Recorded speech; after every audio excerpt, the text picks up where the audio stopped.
मुख्यमंत्री देवेंद्र फडणवीस आज 24 विभागांचा आढावा घेणार आहेत। काल झालेल्या मॅरेथॉन बैठकीमध्ये 26 विभागांचा आढावा घेतलेला होता। आता 938 बाबींपैकी 411 उद्दिष्टही पूर्ण झालेली आहेत आणि 372 कामं ही प्रगतीपथावर आहेत। 155 बाबींची कारवाई ही अजून अपूर्ण आहे।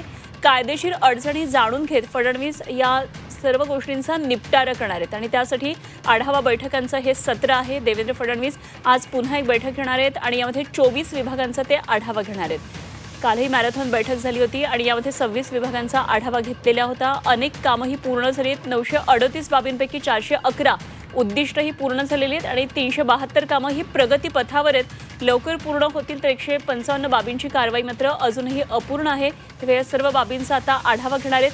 कायदेशीर अडचणी नेमके काय आहेत हे जाणून घेत फडणवीस या सर्व बाबींचा निपटारा करणार आहेत। त्यामुळे आजच्या या आढावा बैठकीकडे लक्ष असेल। काही महत्त्वाच्या विभागांचा आढावा बैठक आज होऊन 24 विभागांचा यामध्ये आढावा घेतला जाईल।